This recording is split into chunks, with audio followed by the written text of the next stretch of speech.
Everyone, सभी का warm welcome है वाईटी और इंग्लिश ट्यूटर पे। अगेन आज एक स्पेशल आर्टिकल आपके लिए है द स्पीकिंग ट्री सेक्शन से। स्पीकिंग ट्री सेक्शन के अंदर आपको डिवोशनल फिलोसफिकल आर्टिकल्स मिलेंगे, गॉड के बारे में, इंसान की थॉट्स के बारे में। और ऐसे आर्टिकल्स जब जब आपके एग्ज़ाम में पब्लिश होते हैं आपको बहुत स्ट्रगल करवाते हैं। इसलिए कभी कभी द स्पीकिंग ट्री से एक आर्टिकल को पढ़ लेना चाहिए ताकि आपका दिमाग इनको पढ़ने के लिए कंडीशन रहे। आज का आर्टिकल लिखा हुआ है राइट टू सल्वेशन, कैसे आपको मोक्ष और मुक्ति मिल सकती है और किसका राइट है मोक्ष को लेना। चलिए शुरू करते हैं इस छोटे से आर्टिकल को। आज के क्विज के साथ में 7 क्वेश्चंस आपके सामने हैं। सिर्फ पढ़ना नहीं है, ट्रांसलेट नहीं करना है, ग्रामर वोकैब पे भी ध्यान देना है। जो जो चीज़ें मैं आपको बताऊं उनको माइंड करते जाना, क्लास के लास्ट में अप्लाई करना। सॉल्यूशंस क्लास के लास्ट में करवाऊंगा आर्टिकल के। आइए क्लास को शुरू करते हैं।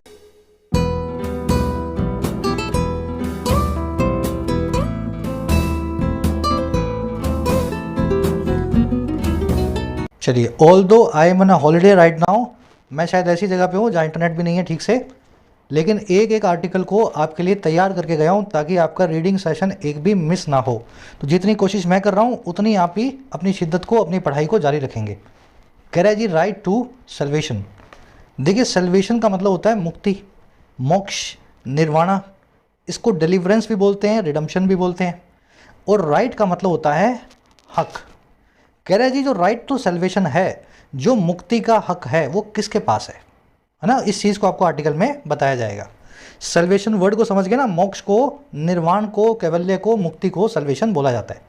अब देखिए, सल्वेशन वर्ड का एक और मीनिंग होता है इंग्लिश में जो इसी से जुड़ा है। अगर आप कोई मुश्किल समस्या में फंसे हुए हैं, समस्या मुश्किल ही होती है यानी मुश्किल हालात में फंसे हुए हैं, और वहाँ से आपको मुक्ति दिलाई जाए तो वो भी आपका सल्वेशन है।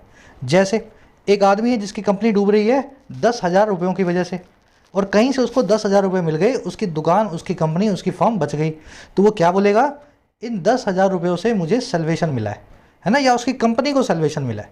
तो मुश्किल हालात से जो मुक्ति होती है वो भी सल्वेशन है, और दुनियावी चीज़ों से मुक्ति मिलती है, मोक्ष मिलता है, वो भी सल्वेशन है।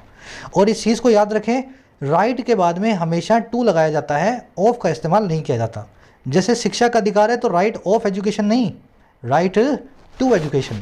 जैसे सूचना का अधिकार है तो राइट टू इन्फॉर्मेशन, ना कि राइट ऑफ इंफॉर्मेशन। आपको लगता है ना सूचना का अधिकार तो मैं ऑफ लगा जाता हूँ, नहीं, right to information, right to salvation, right to education. चलिए, ये फिक्स प्रिपोजिशनल फ्रेज है, ध्यान रखना है। आगे बढ़ते हैं टाइटल पैराग्राफ की तरफ। कह रहा है जी in the realm of actionality the intellectual and the witless have equal status. कह रहा है जी रैम में, देखिए रैम का मतलब होता है दायरा, डोमेन, एरिया, और एक्शनैलिटी का मतलब होता है जहाँ पे एक्शन हो, जहाँ पे कर्म हो। तो एक्शनैलिटी का मतलब होता है कर्मा, है ना, कार्मिक सिद्धांत। कह रहे अगर कार्मिक सिद्धांत के दायरे को देखें, कर्मा के दायरे को देखें, कर्मा समझते हो ना, what goes around that comes around. जैसा बोओगे वैसा पाओगे, जैसा किसी के साथ करोगे वैसा आपके साथ भी किया जाएगा। कह रहे अगर कर्मा के सिद्धांत के दायरे को देखें तो जो इंटेलेक्चुअल है, जो समझदार है, जो एकेडमिक या स्कॉलर है, और जो विटलेस हैं, विटलेस कौन होते हैं, जिनके पास विट ना हो। विट का मतलब है बुद्धिमानी, विटी का मतलब है बुद्धिमान, और विटलेस का मतलब है मूर्ख, यानी कि विट प्लस में लेस, मूर्ख है जिसमें विट्स नहीं है। तो कह रहे कार्मिक सिद्धांत के दायरे में देखा जाए तो बुद्धिमान आदमी और विटलेस आदमी दोनों का इक्वल स्टेटस होता है, बराबरी का दर्जा होता है। जानता हूं मैं अच्छे भारी भरकम वर्ड्स हैं, लेकिन इसीलिए इस आर्टिकल को ले रहे हैं। वर्ड्स बड़े आसान है ना। रेलम का मतलब है दायरा, परव्यू, डोमेन, स्फीयर, है ना। एक्शनैलिटी मतलब कार्मिक सिद्धांत या Karma, the quality of being active. Intellectual का मतलब है समझदार आदमी, जो एकेडमिक हो, स्कॉलर हो, जो बहुत ही वाइज या प्रूडेंट हो। विटलेस का मतलब होता है मूर्ख, स्टूपिड, फुलिश या माइंडलेस भी इसको बोल सकते हैं। विटी का मतलब है समझदार जिसमें विट्स हैं, विटलेस का मतलब है मूर्ख जिसमें विट्स नहीं है, जिसमें विट्स की कमी है, लेस है। समझ में आ गया। द प्लस में इंटेलेक्चुअल और द प्लस में विटलेस दोनों कॉमन प्लूरल नाउन्स हैं। याद है ना वो फॉर्मूला, द प्लस में पुअर, द प्लस में पुअर मतलब सभी गरीब लोग, द प्लस में वाइज मतलब कि सभी समझदार लोग, द प्लस में रिच मतलब कि सभी अमीर लोग। वैसे ही द प्लस में इंटेलेक्चुअल एंड द प्लस में विटलेस मतलब सभी के सभी समझदार और सभी के सभी मूर्ख लोग। तो द के साथ में जब भी एडजेक्टिव लग जाए और उसके बाद में कोई नाउन ना दिया हो तो द और एडजेक्टिव ही अपने आप एक नाउन बन जाता है और पूरी क्लास को बताता है। द पुअर सभी गरीब लोग, द इंटेलेक्चुअल सभी समझदार लोग। तो उस फॉर्मूला को याद रखना है आपको, है ना। चलो आगे बढ़ते हैं। सारी मोटी मोटी इसकी जो भारी भरकम वोकैब है ना आर्टिकल की, मैं आपको दिखा देता हूँ ताकि आप इसको स्मूथली मेरे साथ पढ़ सकें। और उसी के साथ में अपनी ऐप को डाउनलोड कर लेना अगर अभी तक आपने नहीं किया है तो। YT your English tutor app के ऊपर इंग्लिश सेक्शन किसी भी एग्जाम का आप कवर कर सकते हैं बड़ी आसानी से। ऐप का लिंक कमेंट सेक्शन में रखा हुआ है। आपको 3 कोर्सेज मिलेंगे ऐप पे। राइटिंग का कोर्स मिलेगा, बैंकिंग का कोर्स मिलेगा और साथ में SSC का। राइटिंग कोर्स के अंदर आपको लिखना सिखाया गया है बिल्कुल बेसिक से, किसी भी एग्जाम के लिए एसे, समरी, रिपोर्ट, प्रेसी, है ना, ये सारा काम आप कर सकते हो बहुत आसानी से 60 to 80 आवर्स के अंदर। तो थ्योरी प्लस प्रैक्टिकल दोनों का मिक्सचर है राइटिंग के कोर्स में। SSC कोर्स में और बैंकिंग कोर्स में सारा सिलेबस कवर्ड है दोनों एग्जाम्स का। बैंकिंग के अंदर प्रीलिम्स, मेंस, क्लरिकल PO और SSC के अंदर all SSC exams, prelims and mains. कोई भी क्वेरी हो कोर्सेज से रिलेटेड, ये नंबर है टीम का, आप इस पर बात कर सकते हैं व्हाट्सएप करके। कोर्सेज को लास्ट के 15-20 दिनों में मत लिया करो, पहले जब टाइम होता है ना तभी कोर्स लेने का फ़ायदा लेना चाहिए। चलिए वोकैब शुरू हो रही है अपनी आज सैल्वेज से। देखिए सैल्वेज का मतलब होता है किसी को सेव या रेस्क्यू करना। जो बचा कुचा हो किसी भी चीज़ में उसको बचाने को ही सैल्वेज करना बोलते हैं, सेव या रेस्क्यू करने को। The PM issued a statement to salvage the reputation of the scandal hit party. PM साहब ने इशू कर दिया एक बयान को, एक स्टेटमेंट को, ताकि बचा कुचा बचाया जा सके, सैल्वेज किया जा सके, सेव या रेस्क्यू किया जा सके वो रेपुटेशन, वो प्रतिष्ठा जो है पार्टी की। और कौन सी पार्टी? जो कि स्कैंडल हिट है, जिस पे किसी स्कैंडल का चोट पड़ा है। मतलब एक पार्टी है उसमें कुछ स्कैंडल हुआ है, सबके सामने वो स्कैंडल आया है, इस पार्टी की रेपुटेशन खराब है, इसलिए PM ने एक स्टेटमेंट को इशू किया कि बची कुची इस रेपुटेशन को तो सैल्वेज कर पाएँ। आगे बात समझ में? सेव या रेस्क्यू करना, रिडीम करना सैल्वेज के सिनोनिम है, बचा कुचा बटोरने के। अब ये जो वर्ड बना है ना, ये बना है सैल्वेशन नाम के नाउन से, जिसको आपने इस आर्टिकल में आज देखा है, सैल्वेशन, है ना। तो सैल्वेशन नाउन को सैल्वेज वर्ब से बनाया गया है और सैल्वेशन का मतलब ये होता है किसी को बचाया जाना या फिर आपकी मुक्ति या आपका मोक्ष। ठीक है, तो सैल्वेज वर्ब को भी मैंने आपको इसीलिए करवा दिया ताकि सैल्वेज नाउन को आप कनेक्ट कर पाएँ। तो सैल्वेशन मुक्ति या मोक्ष, किसी को डिफिकल्ट सिचुएशन से बचाना। कोविड-19 pandemic proved to be salvation for many pharma companies. COVID की जो पैंडेमिक है वो साबित हुई, प्रूव हुई और क्या होती हुई, एक सैल्वेशन, एक मुक्ति कई फार्मा कंपनीज के लिए। तो फार्मा कंपनीज को एक नई जान मिल गई, मुक्ति मिल गई इस पैंडेमिक के आने से, उनका धंधा फिर से चलने लगा। सैल्वेशन को डिलीवरेंस, रिडम्पशन भी बोलते हैं, ये वर्ड आर्टिकल में देखेंगे। चलिए अगला वर्ड है एम्बिट, बार बार आता है वर्ड। एम्बिट का मतलब है दायरा, domain, scope, sphere, purview, orbit, realm, है ना, सब इसके सिनोनिम है।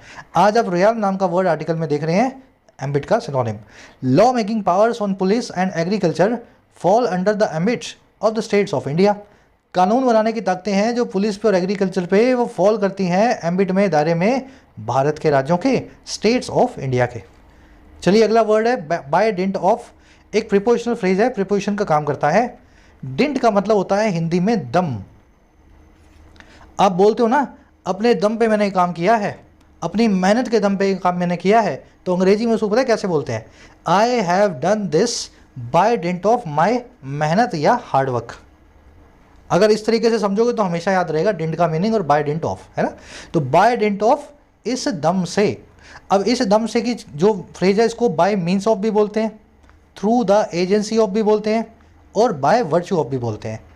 Anyone can pass this exam by dint of hard work. कोई भी आदमी पास कर सकता है इस एग्जाम को मेहनत के दम पे, बाय डिंट ऑफ हार्डवर्क। तो यहाँ पे bye virtue of, through the agency of, है ना, बाय मीन्स ऑफ भी लिख सकते थे। सबका सिनोनिम यही होता है, कौन सी चीज़ किसके दम पे हो रही है। डिटेल में करवा रहा हूँ, ये जो फ्रेज आर्टिकल में मिलेगा आपको। अगला वर्ड है एक्सट्रिकेट। एक्सट्रिकेट का मतलब होता है किसी चीज़ को फ्री या रेस्क्यू करना किसी सिचुएशन से। वही बात है जैसे मान लो आप फंसे हुए हो कहीं पे, मैंने आपकी मदद कर दी तो मैंने आपको एक्सट्रिकेट किया। आ रही बात समझ में? एक्सट्रिकेट को लिबरेट करना भी बोलते हैं, आज़ाद करना। डिसइंटेंगल करना भी बोलते हैं, सुलझाना। अनशैकल करना भी बोलते हैं, बेड़ियों को काटना। और इमेंसिपेट करना भी बोलते हैं, किसी को आज़ादी देना। अच्छे अच्छे भारी भरकम वर्ड्स हैं। आज आप एक्सट्रिकेट तो नहीं, इमेंसिपेट नाम का वर्ड आर्टिकल में देखेंगे। समझ में आ गई ना, रेस्क्यू करना, किसी को किसी मुश्किल वक्त से निकालना, आज़ाद करना, इमेंसिपेट करना, एक ही बात है। The boy extricated the bird from the netting, लड़के ने एक्सट्रिकेट कर दिया, आज़ाद कर दिया पंछी को जाल से, नेटिंग में से इमेंसिपेट कर दिया। चलिए वर्ड आर्टिकल में आएगा, एडवांस वर्ड है इमेंसिपेट, याद रख सकें तो जरूर याद रखना। लास्ट वर्ड है यूफोरिया। यूफोरिया होता है परमानंद, जो मिल जाता है ना आपको, एक्सट्रीम जॉय, एक्सट्रीम जो है ब्लिस, उसको बोलते हैं यूफोरिया।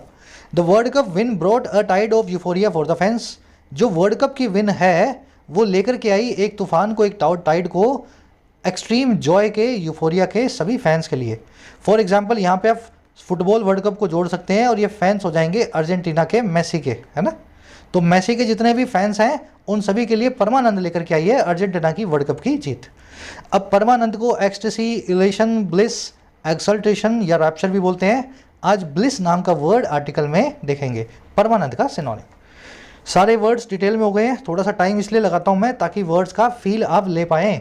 अब देखेंगे इस आर्टिकल को। आर्टिकल दो बातें कह रहा है आपको कि एक तो मुक्ति बहुत ज़रूरी है जीवन से, जो सभी को चेज करना चाहिए, क्योंकि ये सब जो चीज़ें हम भोग रहे हैं एक दिन इनको छोड़ के पीछे कहीं और जाना है, दूसरे सफ़र पे। और दूसरी चीज़ क्या कह रहा है, दूसरी चीज़ ये कह रहा है कि मुक्ति के लिए आपका बहुत समझदार होना भी ज़रूरी नहीं है और आपका कर्म क्रिया के हिसाब से बहुत सक्षम होना भी ज़रूरी नहीं है। फॉर एग्जाम्पल, आप बहुत पढ़े लिखे नहीं हैं या फिर आप बहुत पैसे वाले नहीं हैं, आप दान पुण्य नहीं कर सकते हैं, तो ये कोई बहाने नहीं है मुक्ति ना मिलने के, क्योंकि परम पिता परमात्मा की नज़र में सभी लोग बराबर होते हैं, सब हम उनके बच्चे हैं। अगर एक बाप का एक बच्चा ज़्यादा समझदार और दूसरा कम समझदार होता है तो बाप के लिए वो बच्चों में फ़र्क नहीं होता है, तो भगवान के लिए भी हम में कोई फ़र्क नहीं है।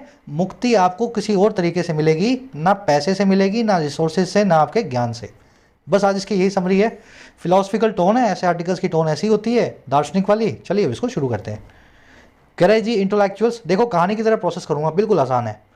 कह रहे इंटेलेक्चुअल्स एंड स्कॉलर्स से that one may attain salvation by dint of one's knowledge and intellect. कह रहे समझदार लोग यानी कि इंटेलेक्चुअल्स और स्कॉलर्स, स्कॉलर्स का मतलब होता है विद्वान, इंटेलेक्चुअल मतलब तेज दिमाग वाले। कह रहे ज्ञानी और विद्वान जो हैं, समझदार और पंडित जो हैं, वो ऐसा कहते हैं। क्या कहते हैं भाई, दैट वो ये कहते हैं कोई भी आदमी अटेन कर सकता है, पा सकता है मोक्ष को, मुक्ति को, सल्वेशन को। और किस जरिए भाई, दम पे, बाय डिंट ऑफ, याद है ना, by dint of, by virtue of, through the agency of. कोई भी आदमी पा सकता है मोक्ष या मुक्ति को, और किसके जरिए, इस चीज़ के दम पे जो है किसी भी आदमी का नॉलेज और उसका इंटेलेक्ट। तो कुछ लोग ऐसा कहते हैं ना, पढ़े हुए लोग, कि आप जो है नॉलेज गेन करो, किताबें पढ़ो, आप ज़्यादा से ज़्यादा वेद पढ़ो, कुरान पढ़ो, गीता पढ़ो, अगर इसको पढ़ोगे तभी मुक्ति मिलेगी। ऐसा वो पढ़ने वाले लोग ही कह सकते हैं, जो अनपढ़ है वो तो कहेगा नहीं ये बात। स्कॉलर्स और इंटेलेक्चुअल्स की वर्ब है से, वन की वर्ब है मे अटेन। अटेन का मतलब है अचीव करना, पा लेना किसी भी चीज़ को। सल्वेशन, डिलीवरेंस आप जानते हैं, मुक्ति या मोक्ष को बोलते हैं। By dint of, by virtue of, through the agency of, है ना, बाय मीन्स ऑफ, किस चीज़ के दम पे कौन सा काम हो रहा है, बाय डिंट ऑफ बताता है। अच्छा, अब एक ग्रामर कॉन्सेप्ट है यहाँ पे, फ्लो बना लो, ये वाला पूरा कर लो, फिर वो कॉन्सेप्ट करवाता हूँ, बड़ा एक कमाल का कॉन्सेप्ट है। कह रहे जी those who are karma yogis, that is those who follow the path of actional cult, say that one will attain salvation by dint of action. कह रहे जी जो लोग, दोज जो कि हैं, हु आर कर्म योगी, कर्म करने वाले योगीज। कह रहे जिसका मतलब ये है दैट इज का मतलब है योगीज के बारे में एडिशनल इंफॉर्मेशन देगा। कह रहे जो कि है ऐसे लोग जो फॉलो करते हैं पाथ को या रास्ते को एक्शनल कल्ट के, कार्मिक सिद्धांत के। कल्ट मतलब एक ग्रुप, एक्शनल मतलब कार्मिक, कार्मिक सिद्धांत के ग्रुप को जो लोग फॉलो करते हैं। कह रहे वो लोग ऐसा कहते हैं इससे कि कोई भी आदमी अटेन करेगा सल्वेशन को, और कैसे, अपने एक्शन के दम पे, अपने कर्मों के दम पे। अच्छे कर्म करोगे तो मुक्ति मिल जाएगी, बुरे कर्म करोगे तो शायद ना मिले। ऐसा वो लोग कहते हैं जो कर्म योगी होते हैं, कर्म के सिद्धांत में, एक्शनल कल्ट में बिलीव करते हैं। समझ में आ रहा है ना पूरा, बिल्कुल हिंदी में शुद्ध में बता रहा हूँ आपको। दोज की वर्ब है से, दोज की वर्ब है से, हु की वर्ब है आर, हु आया है दोज के लिए, दैट की वर्ब है इज। अच्छा एक सेकेंड, हु की वर्ब है फॉलो। ये दोज जो है ना किसी का सब्जेक्ट नहीं है, ये दोज जो है दैट इज के लिए आया है, दैट इज दोज, ये वही लोग हैं जो कि फॉलो करते हैं, who follow the part of actional cult, है ना। ये दोज की वर्ब तो से हो गई, ये दोज की वर्ब तो से हो गई, हु की वर्ब आर होगी, हु की वर्ब फॉलो होगी, वन की वर्ब होगी विल अटेन। अटेन आप जानते हैं, बाय डिंट ऑफ आप ऑलरेडी देख चुके हैं। चलो अब ऊपर जो ग्रामर कॉन्सेप्ट आपको करवा देता हूँ। सेंटेंस में जो है ना, एक ग्रामर रूल लगा हुआ है। रूल ये कहता है कि वन जो है ना, वन ये होता है इंडेफिनिट प्रोनाउन। इसका क्या मतलब होता है, ये किसी चीज़ को डिसाइड नहीं कर पाता ये किसके लिए लगाया गया है। वन का मतलब है किसी भी आदमी की बात की जा रही है ना, किसी भी इंसान की, इसलिए इसको बोलते हैं इनडेफिनिट प्रोनाउन। इसके बाद में आप अक्सर देखेंगे ऑफ लगा होगा और इसके साथ में लगा होगा एक प्लूरल नाउन, लेकिन वन की वर्ब हमेशा सिंगुलर होगी, और वन के लिए अगर पजेसिव लगाना है तो वो बनेगा वंस। अब मैंने कई सारी बातें एक साथ बोल दी हैं, प्रैक्टिकली देखोगे तो दिमाग में बैठेगी। वन ऑफ द प्लेयर और one of the players in the team has या हैव कॉन्ट्रैक्टेड कोविड-19। टीम में से एक प्लेयर्स में से एक प्लेयर ने कॉन्ट्रैक्ट कर लिया है, आ गया है उसको कोविड-19। कॉन्ट्रैक्ट करने का मतलब होता है किसी इन्फेक्शन को पकड़ लेना, है ना, किसी चीज़ से इन्फेक्टेड हो जाना, तो वो इन्फेक्टेड हो गया कोविड-19 के वायरस से। देखो मुझे बताओ, टीम में प्लेयर्स एक होंगे या एक से ज़्यादा होंगे? आप बोल दो सर एक होंगे, हो भी सकते हैं, एक प्लेयर की टीम भी हो सकती है ना। मान लीजिए सिंगल्स की टीम है बैडमिंटन की, या सिंगल्स की टीम है टेबल टेनिस की, तो एक की भी हो सकती है। लेकिन टीम में एक से ज़्यादा प्लेयर्स हैं, ये मुझे पता लग रहा है क्योंकि उनमें से एक को हुआ है। मान लो टीम में आदमी एक हो, तो फिर मैं ऐसे क्यों लिखूंगा टीम में से एक आदमी को ये हो गया, फिर मैं उसका नाम ले लूँगा ना उस आदमी का, भाई मोहन को, राजू को कोविड-19 हो गया। जब मैं ऐसा बोल रहा हूँ ना टीम में प्लेयर्स में से एक को हुआ है, तो ये अंडरस्टूड है कि टीम में कई प्लेयर्स हैं, इसलिए हम ऑफ के बाद में प्लूरल नाउन को यूज़ करेंगे वन के साथ। बस यही तो रूल है भाई, कई चीज़ों में से एक चीज़ को निकालना है तो पहले प्लूरल नाउन दिखाना पड़ेगा, ऑफ के बाद में उसमें से एक निकल आएगा। बात समझ पा रहे हो कि नहीं समझ पा रहे हो? क्लास में 10 लड़के हैं तभी उनमें से एक को निकाल पाऊंगा। लड़का ही एक क्लास में बैठा है राजू, तो मुझे ऐसा बोलने की ज़रूरत नहीं है कि क्लास में जितने लड़के हैं उनमें से एक लड़का ऐसा है, मैं सीधे ही बोल दूंगा राजू ऐसा है। तो क्लास में कई लड़के हैं, इसलिए वन ऑफ प्लूरल नाउन हमेशा ऐसे वन को बाहर निकाला जाता है। इसीलिए यहाँ पे प्लेयर और प्लेयर्स में से मैं चूज करूंगा प्लेयर को, ठीक है, one of the players in the team. अब देखो कोविड-19 तो इस वन को ही हुआ है, वन हमेशा सिंगुलर होता है, एक ही होता है, इसलिए वर्ब जो आएगी वन की वो आएगी सिंगुलर, हैज़ कॉन्ट्रैक्टेड कोविड-19। बस यही तो रूल था ऊपर जो लिखा हुआ है, वन के साथ में ऑफ आएगा, प्लस में प्लूरल नाउन आएगा, प्लस में सिंगुलर वर्ब आएगी, है ना। और देख लो, वन शुड अंडरस्टैंड हिज या हर रिस्पॉन्सिबिलिटीज, किसी भी आदमी को या वन को अंडरस्टैंड करना चाहिए अपनी जिम्मेदारियों को। अब मुझे बताओ, ये जो इंसान है ये आदमी है या औरत है? आदमी है तो हिज लगा दो, औरत है तो हर लगा दो। नहीं, देखो वन के केस में आपको डिसाइड नहीं करना है वो कौन है। अगर सेंटेंस से पता लग रहा है तो अलग बात है, नहीं पता लग रहा है तो खुद से इसमें पंचायती नहीं करनी है। वन के लिए ना हिज आएगा ना हर आएगा, पजेसिव लगेगा वंस। बस मैं आपको यही समझाना चाह रहा हूँ प्रैक्टिकली, ठीक है। अगर सेंटेंस में पता ना लग रहा हो कि वन कौन है तो वन को ऐसे ही मिस्ट्री में ही वंस लिख देना, बताने की जरूरत मत करना कि ये हिज लगेगा या हर लगेगा, आदमी है या औरत है, तो वन का वजह से वंस होगा। वैसे ही देखो, वन ऑफ द गर्ल या girls in the class was या वर्ड लुकिंग फॉर हिज या हर या वंस नोटबुक। क्लास में जो लड़कियां थी उनमें से एक लड़की जो थी वो लुक फॉर कर रही थी, ढूंढ रही थी अपनी किताब को, अपनी नोटबुक को। अगेन ऑफ आया है तो लड़कियां तो कई सारी होंगी, उन्हीं में से वन निकलेगी, तो गर्ल्स आएगा यहाँ पे वन के साथ आएगा ना गर्ल्स, यहाँ पे गर्ल्स कर दूँ, ठीक है चलो गर्ल्स कर देता हूँ, है ना। वन ऑफ द गर्ल्स, कई लड़कियां ना भाई, उन्हीं में से एक निकलेगी, वन ऑफ द गर्ल्स लिखना पड़ेगा, क्लास में कई लड़कियां। अब देखो एक ही तो ढूंढ रही है, सारी लड़कियां थोड़ा ना ढूंढ रही है, तो सिंगुलर वर्ब आएगी वन के साथ में, मैं लिखूंगा was looking for, was looking for, ठीक है, हर नोटबुक या हिज नोटबुक या वंस नोटबुक। अब देखो वन के लिए मैंने आपको बताया पजेसिव आएगा वंस, तो इस केस में मैं लगा दूंगा वंस, ऐसा ही होगा ना। यहीं पे आपके रूल्स ब्रेक हो जाते हैं। आप बोलते हो मेरे मास्टर ने तो ये बताया था वन के साथ वंस आता है, यहाँ पे वंस नहीं आएगा, यहाँ पे सर आएगा हर। रूल को समझो। अरे भाई जब तुझे बता दिया है कि लड़कियों में से एक लड़की अपनी किताब ढूंढ रही है तो लड़की है ना, लग गया ना पता, तो फिर क्यों यहाँ पे वंस लिखता है? जब सेंटेंस में पता ना लगे ना वन का जेंडर क्या है, तभी वंस लगाना है, तभी उसके लिए पजेसिव वंस आएगा। भाई साफ साफ पता लग रहा है कि क्लास में लड़कियां हैं, उनमें से एक लड़की किताब खो गई है, तो लड़की है, तो जब पता लग गया तो यहाँ पे वंस ना लगा के हर लगेगा। समझ गए पूरा रूल डिटेल के अंदर? इसका स्क्रीनशॉट ले लो साफ साफ। 2 घंटे लगेंगे इस रूल को समझने में, जो आपको मैंने 5 मिनट में समझा दिया है। कोशिश मैंने की है, देखें कितना समझ में आता है, आज के क्विज में यूज़ होगा। चलो आगे बढ़ते हैं। क्लास में रेगुलर रहा करो, ये सारे कमाल के रूल्स रोज़ रिपीट होते हैं। आगे कह रहा है जी, salvation means emancipation of permanent nature. कह रहा है जी मुक्ति का यही मीनिंग है, यही मतलब है। और क्या मतलब है? इमेंसिपेशन। इमेंसिपेशन मतलब लिबरेशन, आज़ादी। और किसकी आज़ादी है? परमानेंट नेचर की। तो हमारे अंदर जो परमानेंट नेचर है उसका आज़ाद होना ही हमारा सेल्वेशन है, हमारी मुक्ति है।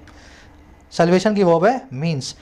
इमेंसिपेशन मतलब लिबरेशन या किसी चीज़ का फ्री हो जाना, डिलीवरेंस आ जाना, इंडिपेंडेंस आ जाना। कह रहे now you know all are children of the supreme father. कह रहे अब आप जानते हैं कि सब के सब बच्चे हैं परम पिता के, सुप्रीम फादर के।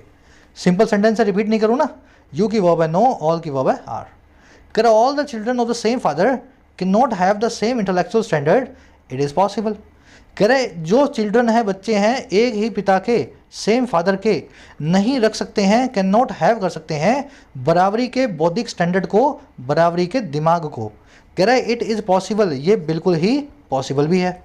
बात आगे समझ में? सच बात है ना, सब एक बाप के सब बच्चे दिमाग से बराबर नहीं हो सकते हैं। ऑल की वर्ब है कैन नॉट हैव, इट की वर्ब है इज। कह रहे जी but that does not mean that those who are intellectually backward will not get his bliss और ग्रेस। कह रहे लेकिन ये बिल्कुल मीनिंग नहीं रखता है, दैट डज नॉट मीन, इसका मीनिंग बिल्कुल भी नहीं है। दैट वो ये कि दोज वो लोग जो हु आर हैं इंटेलेक्चुअली बैकवर्ड, बौद्धिक रूप से बैकवर्ड है ना, इंटेलेक्चुअली जो थोड़े से समझ गया मंद बुद्धि के हैं, वो नहीं पा सकते हैं, विल नॉट गेट करेंगे परम पिता की, हिज की ब्लिस और ग्रेस को। ब्लिस का मतलब होता है परमानंद, ग्रेस का मतलब होता है आशीर्वाद या ब्लेसिंग्स।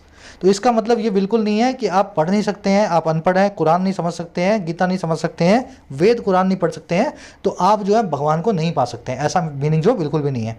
दैट की वर्ब है डज नॉट मीन, दोज की वर्ब है विल नॉट गेट, हु की वर्ब है आर। इंटेलेक्चुअली बैकवर्ड मतलब मंद बुद्धि वाले, दिमागी तौर पे थोड़े से पैदल।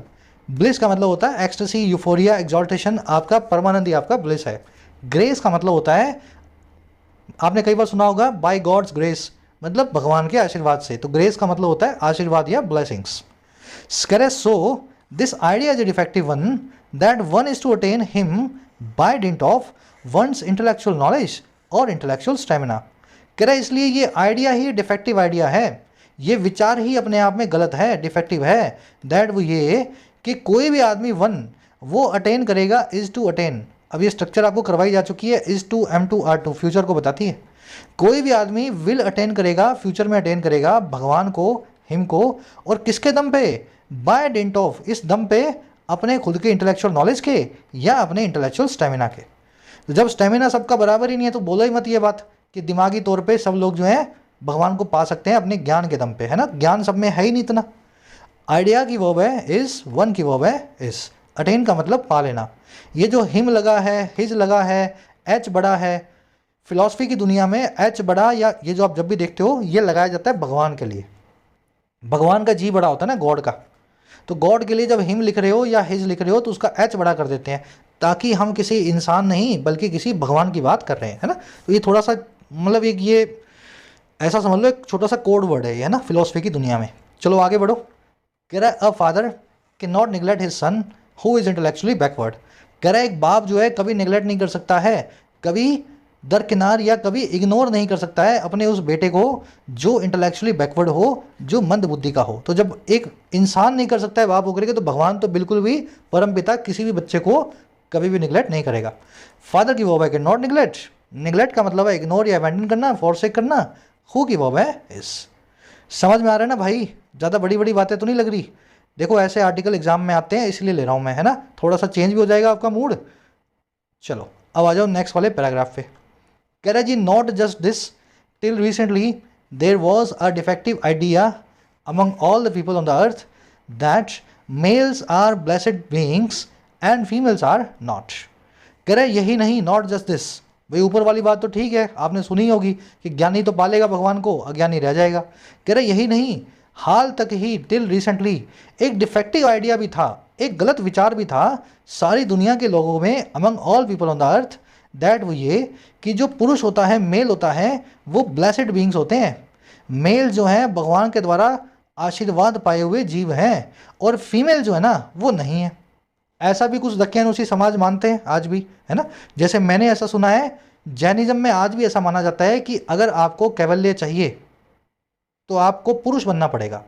अगर आप एक स्त्री हैं, आप एक औरत हैं, तो पुनर्जन्म होगा, नेक्स्ट जो आपके बर्थ के अंदर आपको फिर से पुरुष बनाया जाएगा, फिर आपको डिलीवरेंस या मोक्ष मिलेगा। तो ऐसी जो थोड़ी सी कंजर्वेटिव जो आइडियाज़ हैं, ये कई जो है कई ख्याल ऐसे ख्याल कई जो हैं समाजों में दुनिया में रहे हैं। बस उसी समाज की बात कर रहा है। आइडिया की वर्ब है वॉज, मेल्स की वर्ब है आर, फीमेल्स की वर्ब है आर। चलिए और आगे बढ़े। जो लोग जैनी हो वो बताना कितना मेरा ये सोचना सही है ना। जितना मुझे पता है उतना मैंने आपको बता दिया कि जैनिज्म में आज भी ऐसा बिलीव होता है। शायद मैं गलत हूँ, ज़्यादा मुझे पता नहीं है। कह रहा है in your family life you know you feel that the parents can not have any disparity between sons and daughters. कह रहा है आप अपनी फैमिली लाइफ में भी देखोगे, आप जानते हैं, यू नो, और आप फील करेंगे वो ये कि पेरेंट्स जो हैं वो कभी भी नहीं रख सकते हैं किसी भी डिस्पैरिटी को, किसी भी इनइक्वालिटी को, किसी भी असमानता को। और किसके बीच में भाई? अपने बेटों और बेटियों के बीच में, है ना। माता पिता के लिए प्यार की बात हो तो बच्चे और बच्चियां जो बराबर होती हैं, अपनी फैमिली लाइफ में भी आप ये बिलीव करते हो। तो जब बाप अपने बच्चे बच्ची में फ़र्क नहीं करता तो भगवान अपने बच्चे बच्ची में कैसे कर लेगा भाई? यू की वर्ब है नो, यू की वर्ब है फील, पेरेंट्स की वर्ब है कैन नॉट हैव। डिस्पैरिटी का मतलब है इनइक्वालिटी। देखिए पैरिटी मतलब इक्वालिटी, पैरिटी मतलब समानता, बराबरी। डिस्पैरिटी लगा के आपने बना दिया एंटोनिम, इसका मतलब है इनइक्वालिटी, इम्बैलेंस या असमानता, है ना। वर्ड्स को ब्रेक करो। समानता मतलब पैरिटी, डिस्पैरिटी मतलब असमानता। चलो कह रहे जी बोथ आर इक्वली इंपॉर्टेंट, दोनों ही बराबर हैं, दोनों ही बराबरी तौर पे इंपॉर्टेंट है। आदमी और औरत जब दोनों मिलते हैं तभी ये वर्ड आगे चलता है। कह रहे बोथ आर लविंग, दोनों ही लविंग होते हैं, दोनों ही प्यार करने वाले होते हैं। कह रहे I said my sons and my daughters are just like my two hands. मैंने ऐसा कहा कि मेरे सन्स और मेरी डॉटर्स जो हैं, इस राइटर के जो बेटे और बेटियां हैं, वो बिल्कुल वैसे ही हैं, जस्ट लाइक हैं मेरे दोनों हाथों की तरह, like my two hands. I की वर्ब है सेड, डॉटर्स एंड सन्स की वर्ब है आर। कह रहे they are like wings of a bird, वो एक बर्ड के विंग्स की तरह हैं, एक पक्षी के पंखों की तरह है। A bird with one wing can not fly, और एक पक्षी एक विंग के साथ में फ्लाई नहीं कर सकता है, उसको दोनों पंख चाहिए उड़ने के लिए। बहुत ही सिंपल सीधे साधे सेंटेंसेज हैं।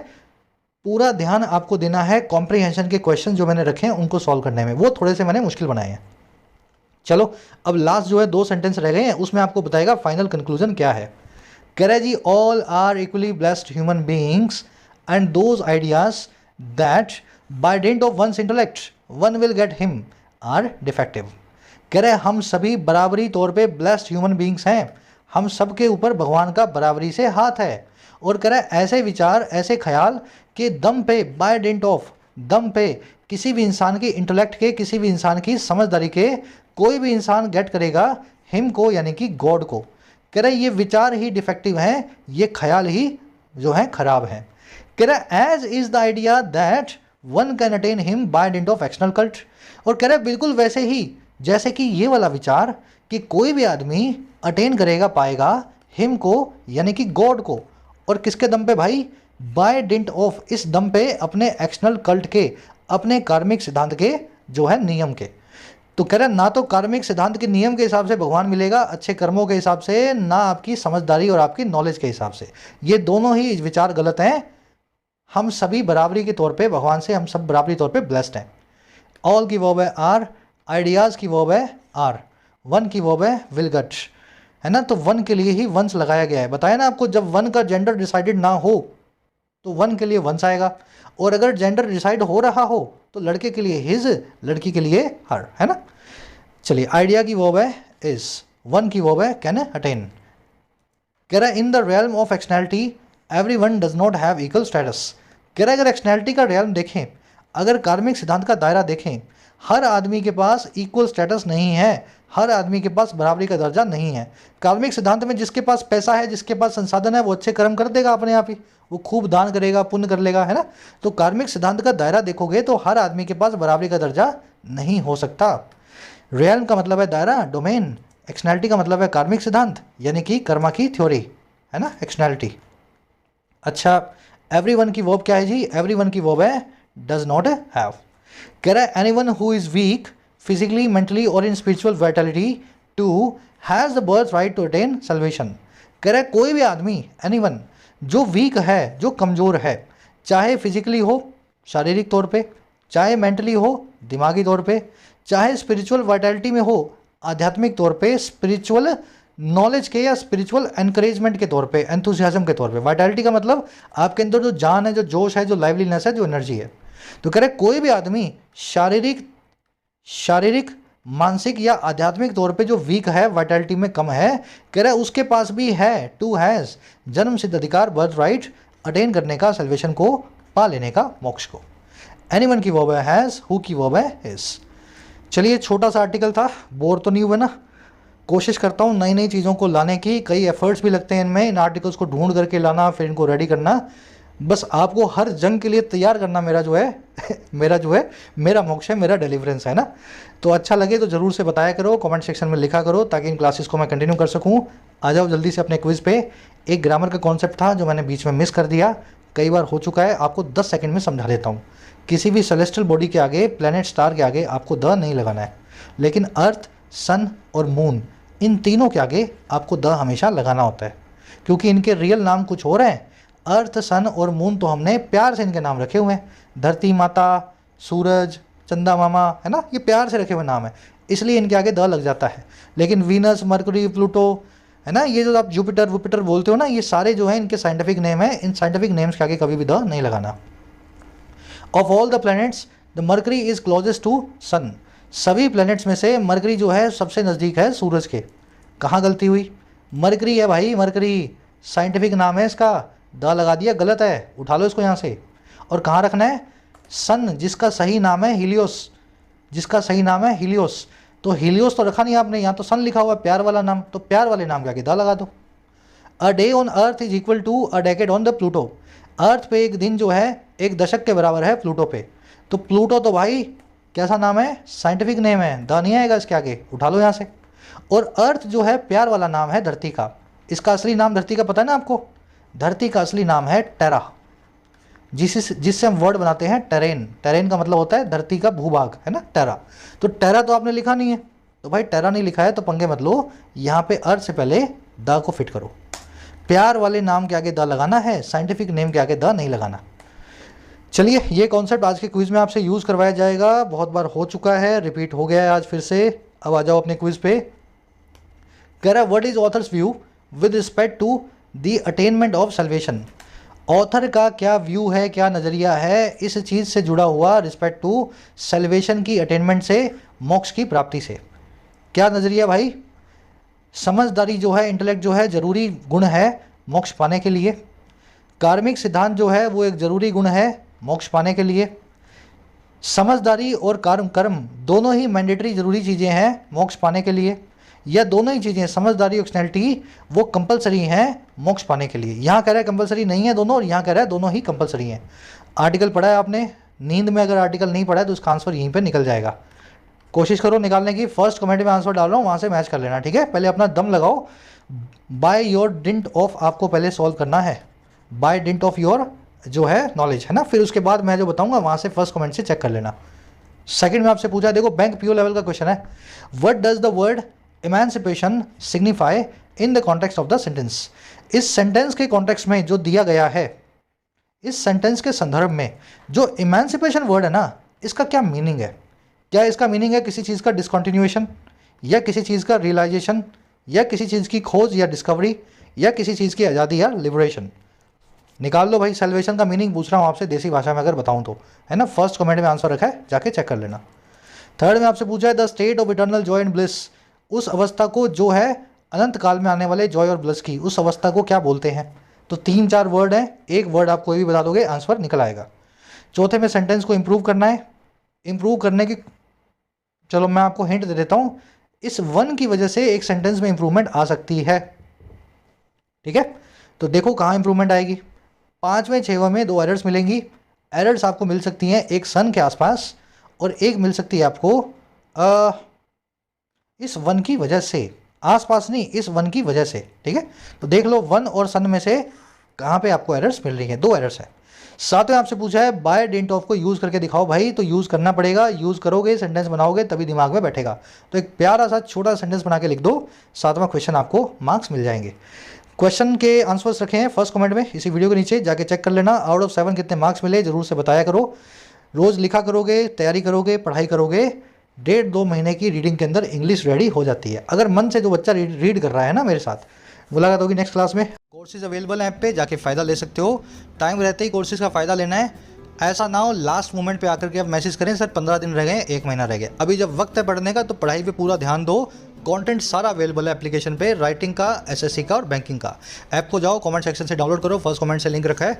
कोई भी क्वेरी हो, ये नंबर है व्हाट्सअप का, टीम से आप मैसेज करके बात कर सकते हैं व्हाट्सअप पे।